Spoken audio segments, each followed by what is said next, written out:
Boa tarde, gente. Eu dei uma pausa dos vídeos para eu poder pensar qual seria a melhor forma para começar a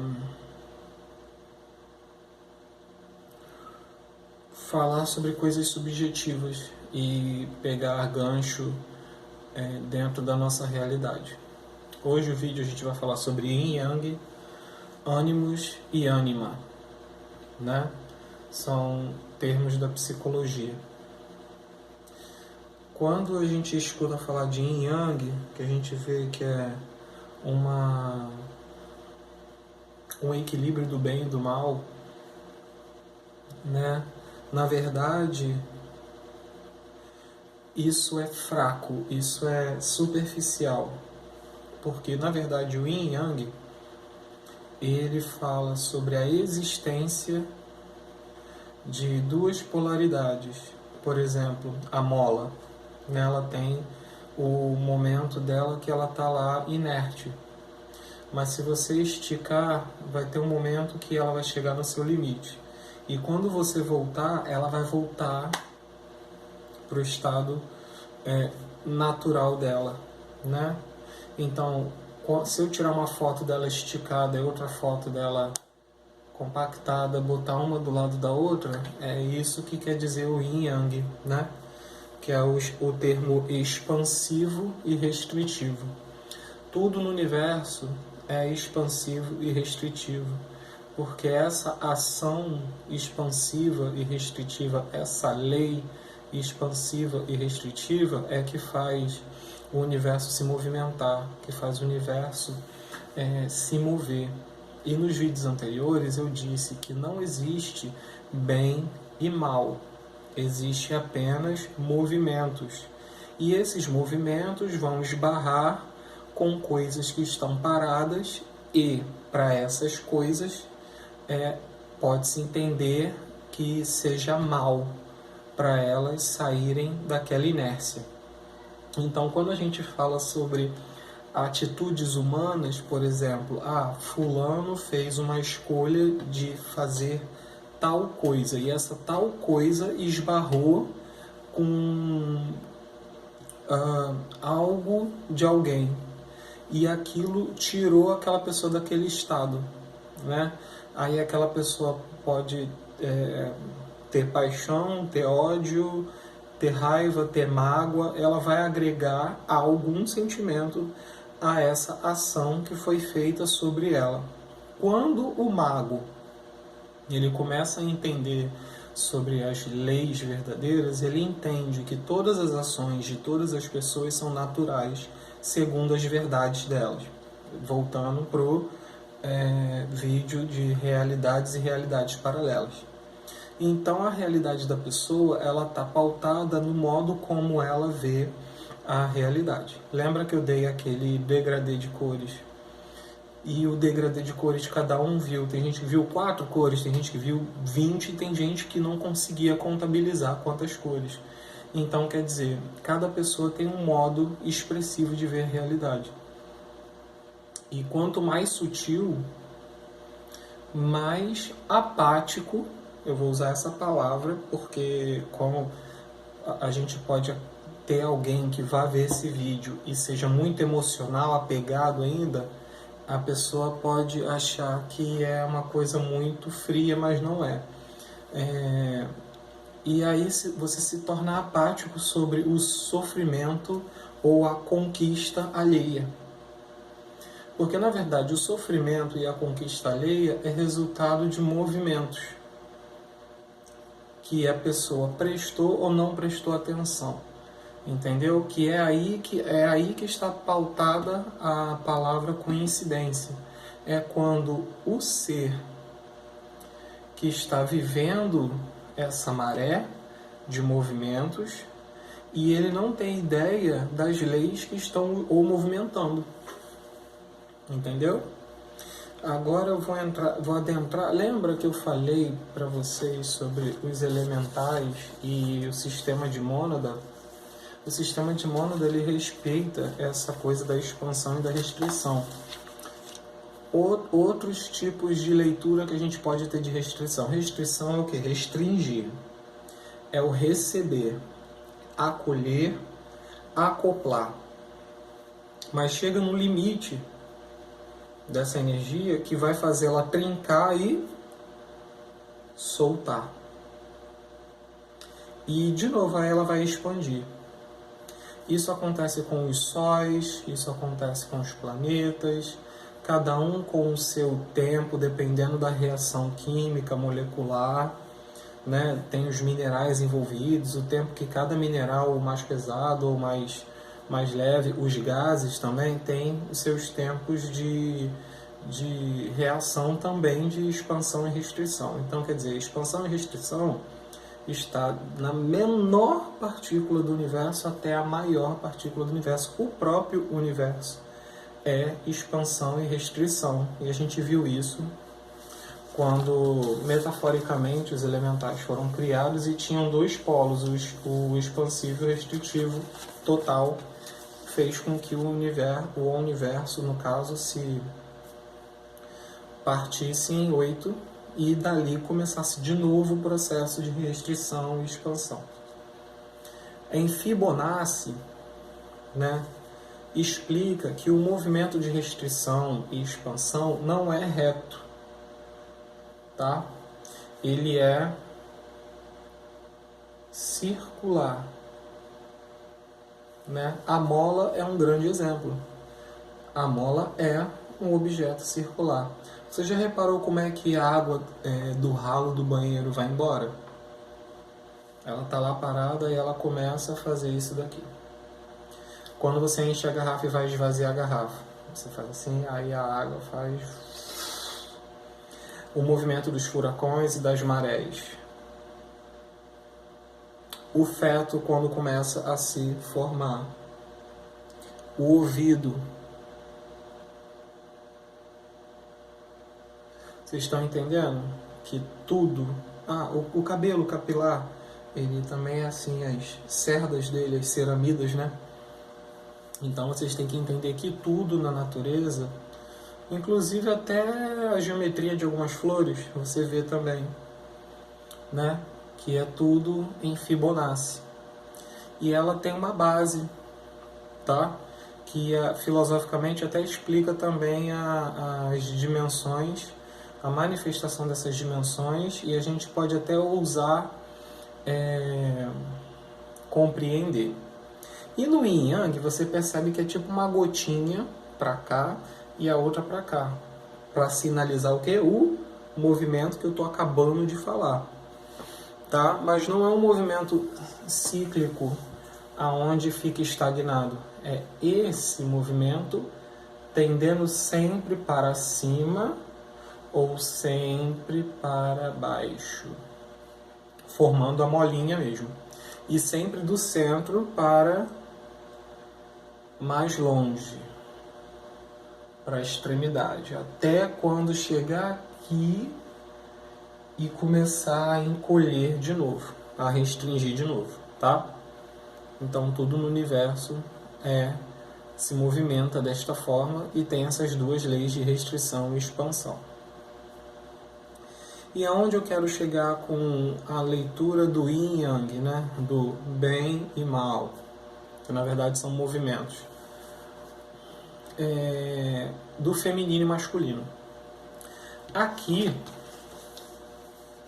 todos os elementais, eles não possuem gênero, porque os espíritos, né? Se a gente pode dizer, né? Espíritos, as essências, né?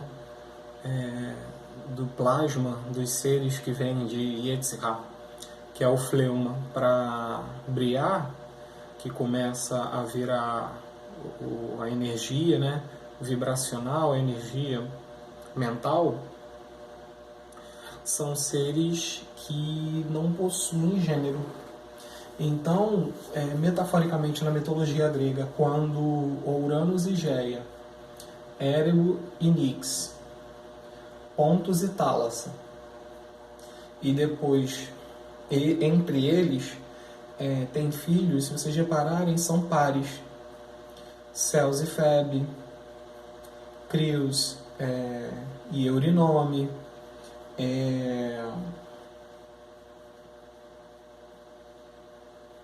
Cronos e Reia, Hiperion e Teia, Tétis e Oceano. Então, eles são pares, mas até ali também eles não têm a sexualidade física manifestada no plano físico. Eles são ideias, né? Por exemplo, a Astéria é uma ideia de expansão, ela é o movimento. Então, o movimento da rotação dos astros, o movimento das marés, é o movimento em si. Enquanto Febe é a brilhante, é a que inspira na escuridão. Resumindo, é restritivo. Enquanto Astéria é expansivo, sendo que, se eu falar Astéria e Febe, vocês vão entender que são duas deidades femininas e elas são retratadas femininas na mitologia, mas elas não têm gênero. É como a gente agrega até pelo nome. Por exemplo, Leto. Vocês conhecem o ator Jared Leto e o Lucas Leto, que é brasileiro. Só que Leto é uma deidade sideral, tá? Responsável pela luz, pela razão, pela inspiração, e junto com Eru formam os elfos e os anjos. E aí você pensa, tá, Eru masculino, Leto masculino, sendo que Leto é retratado como feminino e Leto também botaram o nome de Letona para poder ter essa coisa do feminino, para poder não dar embolo na nossa cabeça que tem como padrão o macho e a fêmea biologicamente. Então as divindades foram assumindo gêneros, mas as divindades não têm gênero. O problema disso tudo que é com a criação do fractal de alma, né, que são as mônadas experienciando todas as possibilidades no reino atômico, molecular, mineral, vegetal, mineral, vegetal, animal, hominal e arqueu. Então, o que acontece? Quando eu digo que lá no livro de Helena Blavatsky fala que a gente começa aqui e vai vindo para a densidade, ó, o movimento, ó, e depois vai voltando para a sutileza, aqui na raça adâmica, ela diz que todos eram andrógenos e foram se diferenciando até a quarta, onde a gente tem a pluralização, né, bem taxativa do que é ser homem e do que é ser mulher. E o que está acontecendo hoje, né, quando a gente estuda o princípio do gênero? O ser humano em si, independente do sexo biológico, ele está se vendo não binário. Ele está vendo que ele pode assumir estilos impostos do que caracteriza aquele sexo em específico, e ele está adotando por se identificar com aquele estilo. Mas aquilo dali também não quer dizer que ele está adotando uma sexualidade. Tá? Então, quer dizer, a sexualidade física mesmo, vagina, pênis, está ficando uma coisa muito plural. Como que você usa o corpo, a ferramenta, mediante aquilo que você entende de o que é ser um ser. O que é ser um ser que produz algo para a vida, uma palavra, uma canção, uma arte, nos empregos que usam mais inteligência, outros que usam mais força. Então, quer dizer, força, né? Biologicamente, o homem é muito mais forte porque ele possui mais músculo. Mas tem trabalhos onde o homem também usa muito mais inteligência e na força a mulher usa inteligência para praticar aquela força. Então, quer dizer, não é mais uma coisa de homem e mulher, é uma coisa muito mais subjetiva, muito mais do que você interpretar a energia, entender aquele elemento, aquela ferramenta, aquela natureza, e você expressar tudo aquilo sobre aquela natureza. Então é um ser que se entende como pessoa viva, tem a ferramenta da vagina, dos seios, mas como que vai usar aquilo numa energia expansiva ou restritiva. Restritiva que recebe, que é o princípio passivo, e o expansivo que semeia, que é o princípio ativo. E é tudo uma questão de como você vai equilibrar isso dentro de si, e ambos os sexos têm o lóbulo esquerdo e direito, que você precisa equilibrar, que aí entra o seu ânimos e ânima, que na psicologia diz que todos os seres têm a sua projeção feminina e projeção masculina. Por isso que existem mulheres que têm uma projeção masculina do que é ser homem, já começa desde a infância vendo como é que é o pai, né? E expressa isso nos homens. E as mulheres que têm, e os homens que têm a projeção da mãe, né? E expressa isso na namorada. Por isso que tem muitos homens que acham que a obrigação da namorada é cuidar deles, é entender eles o tempo todo, se eles errarem tá tudo certo. Isso é uma coisa de mãe, e a namorada não tá afim. A namorada quer o quê? Alguém que a proteja. Olha só, alguém que a proteja, alguém que a acolha, alguém que assuma uma posição firme, coisa que o pai dela era. Então, isso dentro de uma família estrutural clássica, né? Então, para você ver que toda a estrutura social humana hoje é uma tentativa de bosta de entender as energias e está muito aquém, né? Então, quando você começa a estudar as leis verdadeiras, né? Tem gente que fala assim, verdadeira como você? Porque elas se repetem na natureza o tempo todo, meu querido. É uma coisa que é subjetiva e física ao mesmo tempo. É só você fazer um teste aí do que eu estou falando sobre expansivo, restritivo, Fibonacci. É o tempo todo, a natureza é assim. Vai estudar uma folha, vai estudar a estrutura de um cristal, vai estudar um feto, vai estudar como os pássaros migram, vai estudar meteorologia, tu vai ver o mesmo padrão. Vai estudar o átomo, o mesmo padrão.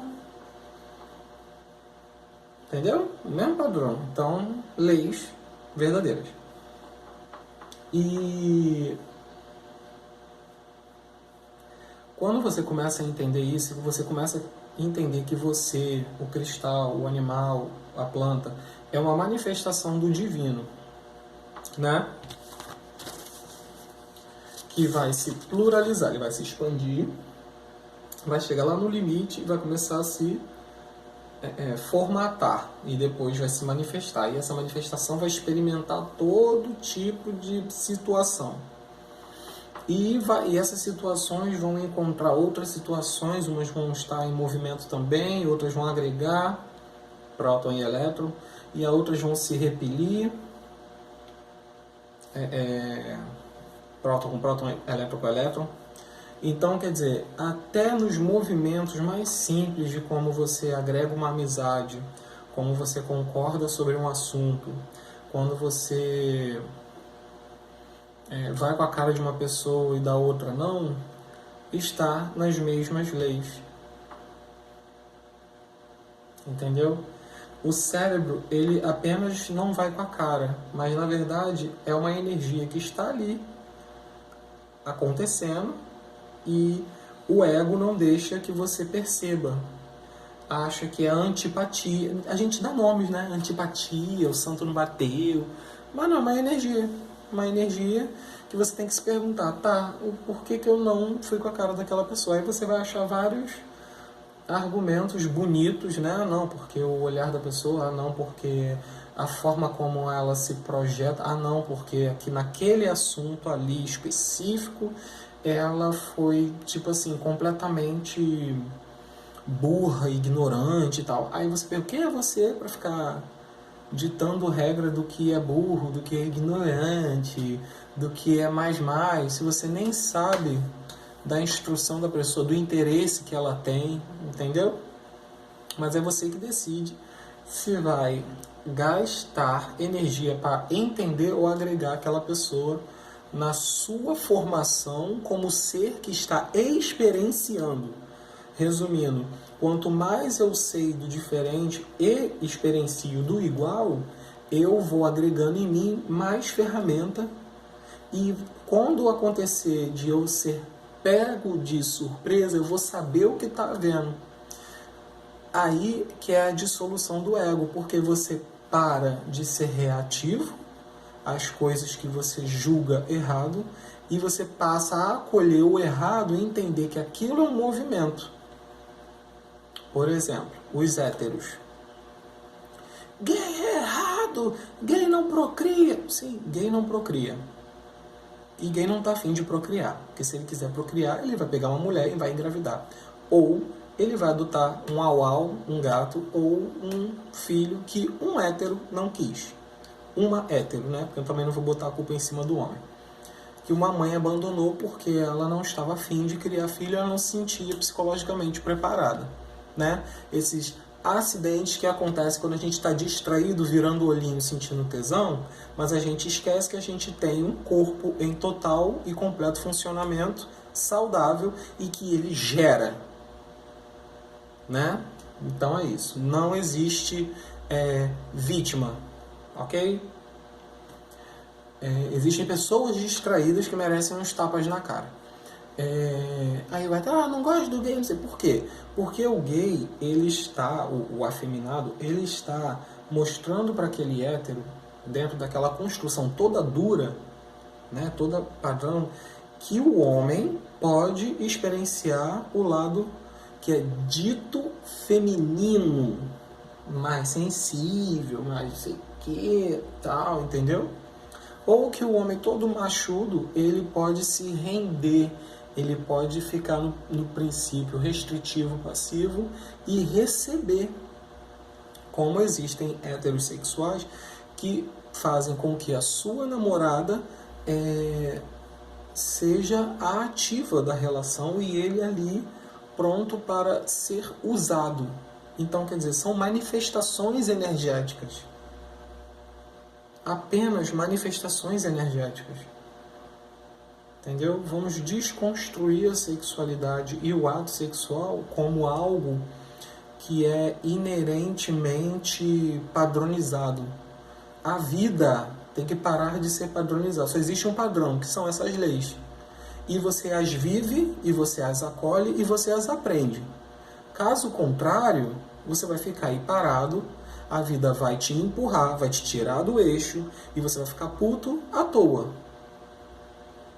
Ou você vai ser que nem deixa a vida me levar, a vida leva eu. E vai viver uma aleatoriedade e vai sofrer consequências que você vai falar, não são minhas. São porque você não tomou uma atitude. Tá vendo aí o que é a construção de passivo, ativo, bem, mal, yin, yang? Essa é a construção. São as energias em movimentos ou em estagnação. São respirações do universo. É o próprio Big Bang acontecendo a cada milionésimo de segundo na sua vida. Então, medita, veja o que é seu ânimos e ânima, suas projeções de feminino e masculino próprias, e faz um paralelo com as projeções externas criadas pela sociedade e se descubra. Tá bom?